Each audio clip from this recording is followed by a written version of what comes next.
The woman my dad hired as a maid. Cleaned more than the house that night. I noticed her the moment she walked in, not because she was beautiful, though she was, but because the air changed. Quieter somehow. Denser. Like the house itself was holding its breath. Her name was Elena, though she said it softly, like she wasn't used to hearing it spoken aloud anymore. My dad had hired her to help keep things in order, while he traveled, the kind of practical arrangement that said everything about his absence and nothing about the loneliness that filled the walls. I was home for the summer, 23, pretending to study for something I didn't care about. She was in her 40s, calm in that way people are when they've already survived enough storms to know which ones matter. The first time we spoke, she was wiping down the kitchen counter. I meant to pass through, grab coffee, and leave. But she looked up.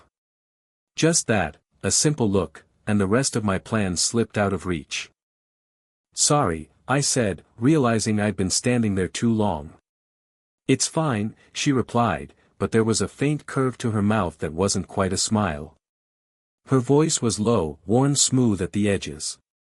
The scent of lemon cleaner hung in the air, sharp and bright, and underneath it, her perfume, barely there, something floral but quiet. She moved with precision, every gesture thought through. I couldn't stop watching the way her sleeve slid back when she reached for the cloth, the faint scar near her wrist, the ring she didn't wear anymore.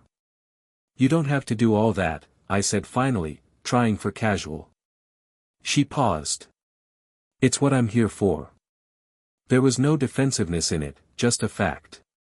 Still, she kept her eyes down as she spoke, and for a moment I wanted to say something, anything, that would make her look up again.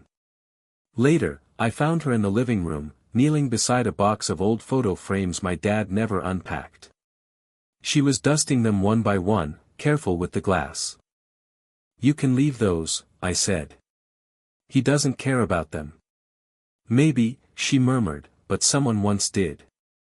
Something about the way she said it, half absent, half aching, made me stop. I crouched down beside her, too close. She didn't move away. You miss someone? I asked before I could stop myself. Her hand stilled on the frame. We all do, she said. Just different people, different times. The quiet that followed wasn't awkward, it was thick with everything neither of us knew how to say. The sound of the ceiling fan filled the space between us, slow and steady. When she finally rose, I stood too. My knee brushed hers, light as static. She turned, her eyes catching mine, gray, steady, unreadable, but something flickered there. A softness. A warning. Maybe both. I should have stepped back. I didn't. Do you want coffee? I asked. She hesitated. If you're making some. I wasn't, but I nodded anyway. In the kitchen, we stood side by side, the distance between us measured in inches and unspoken thoughts. Her sleeve brushed my arm as she reached for a mug. My pulse stumbled. Thank you, she said. Simple words, quiet, but her tone lingered a fraction too long on the last syllable. The kettle clicked off. Steam rose. The air between us warmed.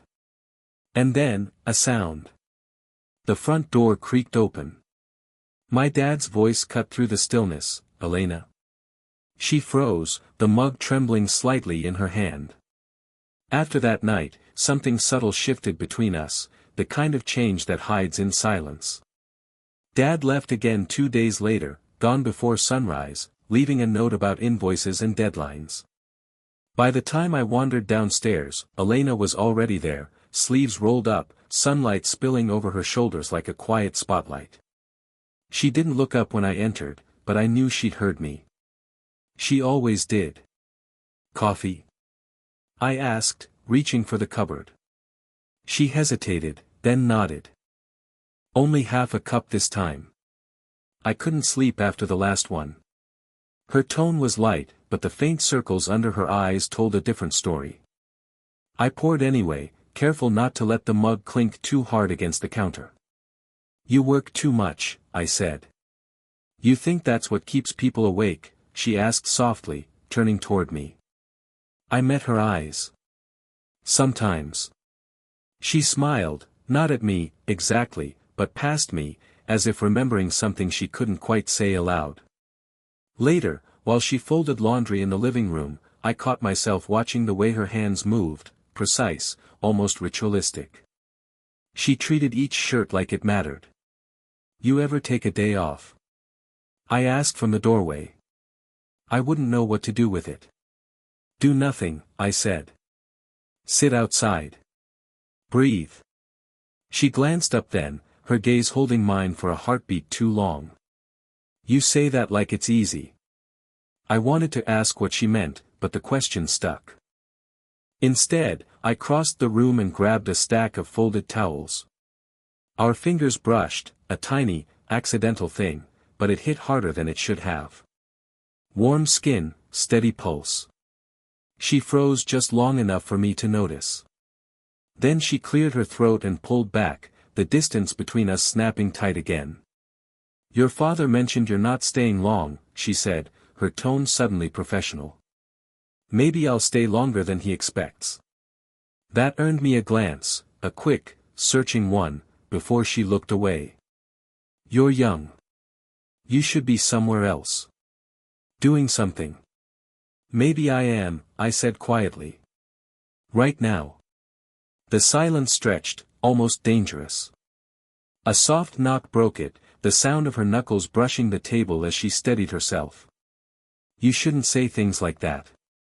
I didn't mean, but I had. And we both knew it. For a while, the only sound was fabric rustling, the faint hum of the ceiling fan. Then she spoke again, voice barely above a whisper. My husband used to say that, she said. Before he stopped meaning it. I looked at her, the way her shoulders lifted and fell, the faint tremor in her hand as she reached for another towel.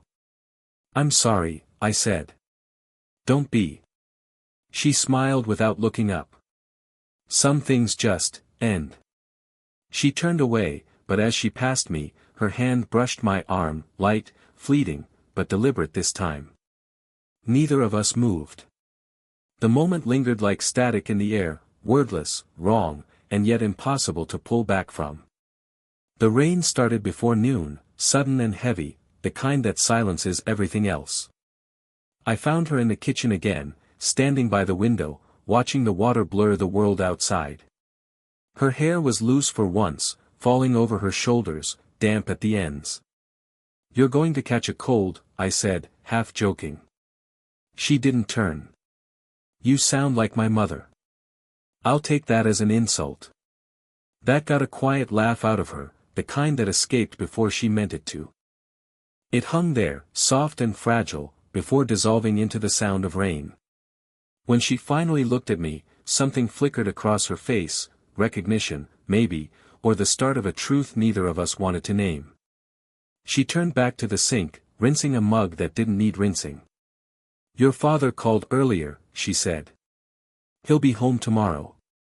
I nodded, pretending that didn't sting. Right. Her hand paused mid-motion. It's better that way. I leaned against the counter beside her. For who? She didn't answer, just set the mug down carefully and reached for a towel. Her fingers brushed mine, light, unintentional, but enough. The air changed. Her breath caught, almost inaudible, and she stepped back as if remembering herself. You shouldn't stand so close. I'm not doing anything, I said. That's the problem. The space between us shrank and stretched in the same moment. I could feel the warmth of her shoulder through the thin fabric of her blouse, the faint tremor in her breath. Then, a sound. Footsteps on the porch. We both turned toward the door at once. My heart jumped. It was just the delivery guy, a package for my dad, but it broke whatever spell we'd fallen under. Elena wiped her hands on the towel and stepped away, her composure snapping back into place. You should get that, she said quickly. I did. By the time I came back, she was gone. Only the half-folded towel on the counter showed she'd been there at all. Later, I found her in the hallway, crouched near the cabinet, searching for something. "Hey," I said softly. She straightened too fast, bumping into me. My hand went to her arm to steady her. We both froze. Her eyes met mine, wide, uncertain, but she didn't pull away this time. For a second, all the noise in my head disappeared. Just her, the faint smell of rain on her skin, the small tremor of her pulse beneath my hand. "I shouldn't be here," she whispered. "You already are." We stayed like that, caught in a moment too fragile to last. Then, as if by silent agreement, we both stepped back, breaking the current. She managed a faint smile. "Go before your father comes home." But when she turned away, I caught the smallest pause in her movement, a hesitation, like she wanted to look back but didn't trust herself to. I didn't move until she was gone. And for the first time, I realized how impossible walking away would be. The house felt too small that evening. Every sound, the ticking clock, the slow drip from the faucet, seemed to underline how close we'd been coming to something neither of us had the courage to name.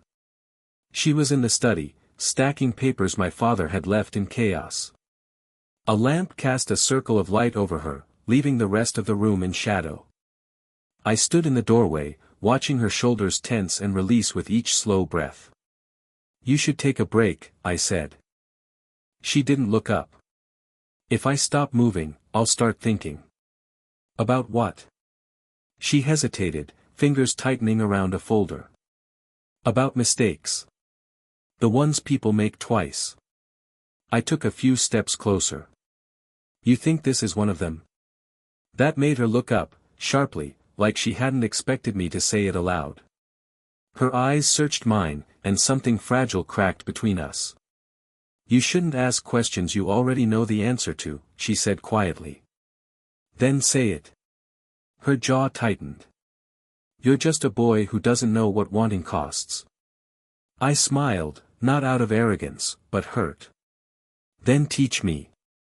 The words hung there, reckless and trembling. She exhaled, a shaky sound that could have been anger or surrender. "You don't know what you're asking." "Maybe not," I said. "But neither do you." A pause. Then she stepped past the desk, close enough that I could feel the faint brush of fabric as she moved. She reached up, meaning to push her hair back, and her hand faltered halfway. I did it for her, fingertips barely grazing her temple, the warmth of her skin lingering against mine. She closed her eyes for a heartbeat, and when she opened them again, all the defenses were gone. "This isn't fair," she whispered. "You make me forget how old I am. You make me forget I should care." She gave a broken laugh, half disbelief, half ache, and turned away, one hand gripping the edge of the desk. The lamplight caught the faint tremor in her wrist. I moved closer, slowly, until I was behind her. Not touching, not yet, but near enough that she could feel the warmth of my breath. "Tell me to stop," I said. She didn't. Instead, she turned, and we found ourselves face to face, too close to pretend anymore. Her gaze dropped to my mouth, then back to my eyes. 1 second stretched into forever. Her voice came out a whisper.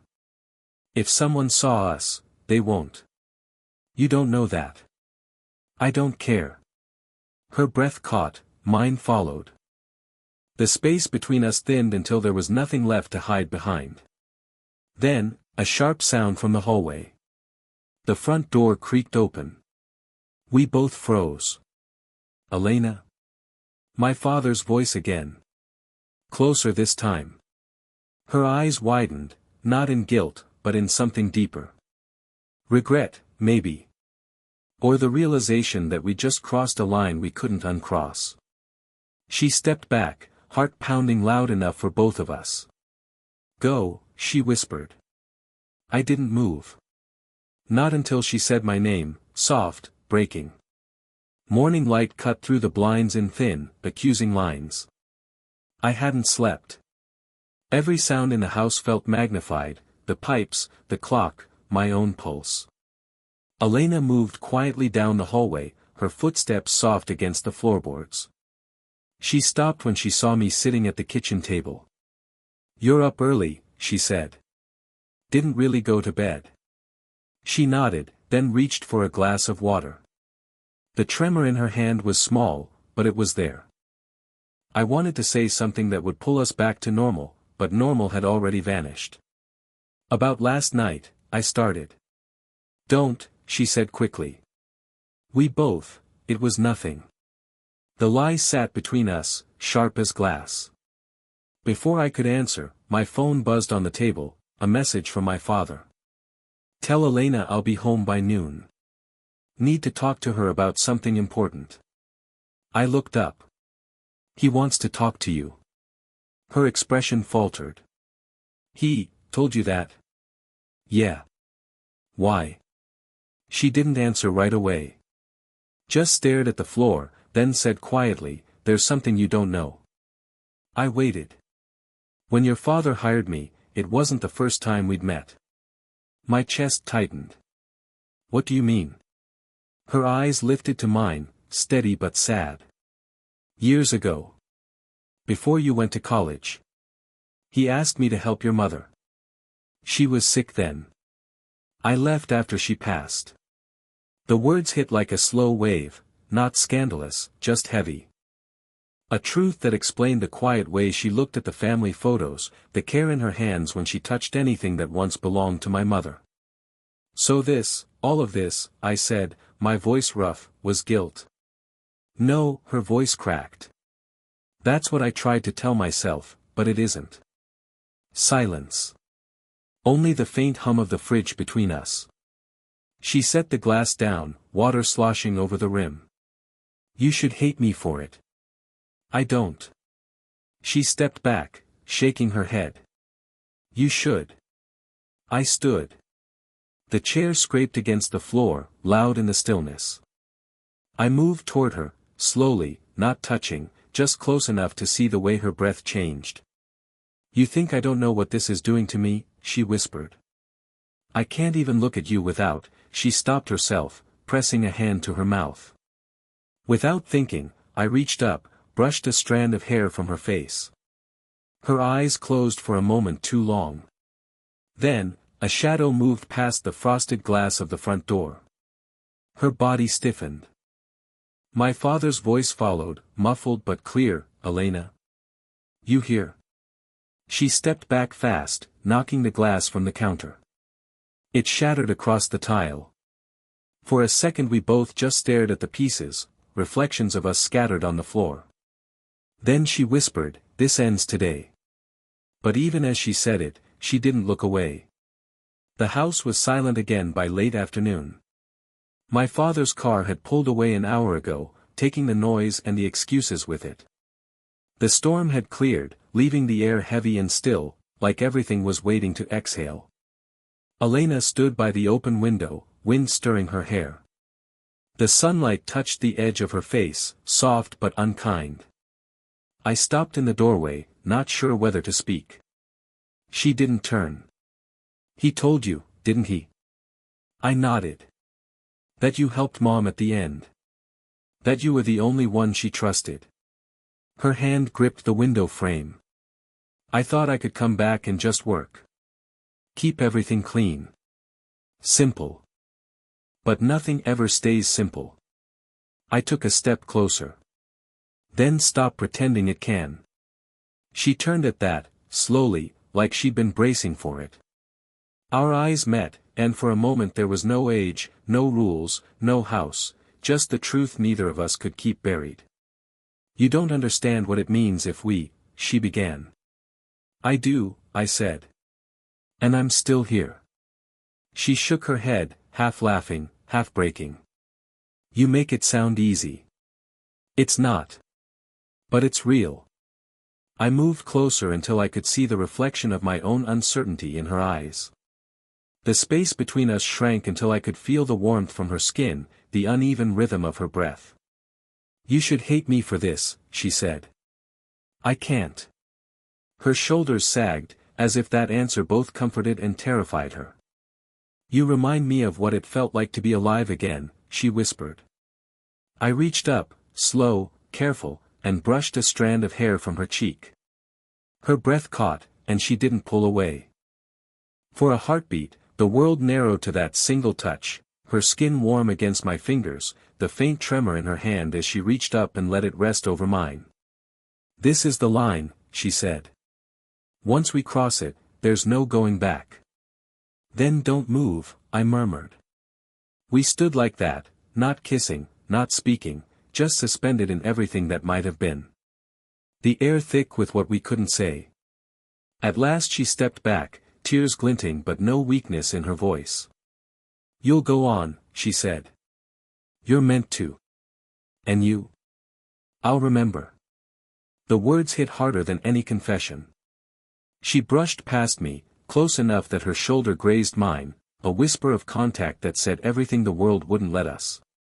At the door, she paused. Thank you, she said. For seeing me. Then she was gone, the scent of rain and lemon cleaner lingering in her wake. I stood alone in the quiet house, the light shifting across the floor, knowing we'd both made the only choice we could. And somehow, that understanding felt like love. The house felt different after she left, quieter, but not empty. I thought that was the end of it, that she'd disappear the way people do when life insists on moving forward. But 3 weeks later, a soft knock at the door proved me wrong. When I opened it, Elena stood there, holding a small box. No uniform this time, just jeans, a simple shirt, and that same steady grace. I forgot to return your mother's key, she said. I smiled faintly. You could have mailed it. I could have, she said, and didn't move. I stepped aside. Come in. She hesitated, then crossed the threshold, her eyes scanning the room as if it had changed in her absence. Maybe it had. Maybe we both had. For a moment, neither of us spoke. The late afternoon light made everything softer, forgiving. She set the box on the table. Inside were small things she must have kept without realizing it, a pen, a folded list, a photo frame. I didn't mean to take them, she said. I just couldn't throw them away. It's okay, I said. Some things aren't meant to be. Her eyes met mine, cautious but open. Are you angry? No, I said. You told me once that some things just end. I think maybe this one doesn't have to. A long silence followed. Then she laughed quietly, shaking her head. You still don't make it easy. Neither do you. She stepped closer, not dramatic, just honest. The distance between us shrank again, this time without the weight of guilt or secrecy. Just two people who'd finally stopped running from what they already knew. I shouldn't have come back, she said. I'm glad you did. Her hand brushed against mine as she reached for the box. I caught it before she could pull away. Our fingers intertwined, a small, unhurried gesture that said more than anything else could. We stood there like that, no grand declarations, no need to name it. Just warmth, closeness, and the quiet relief of being seen. I don't know what this is supposed to be, she said softly. Maybe it doesn't have to be anything yet. She smiled, and this time it reached her eyes. You sound older. Maybe I had a good teacher. The tension that once lived between us had changed, still charged, still fragile, but finally at peace. She leaned in, rested her forehead lightly against mine. The gesture was simple, grounding. No promises. No lies. Just two people finding a calm after the storm. When she pulled back, her voice was steady. I'll stay for coffee. Good, I said, smiling. This time, I'll make it right.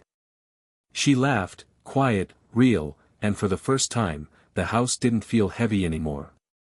It felt lived in. It felt possible. Did you enjoy the story? What kind of stories would you like to hear next?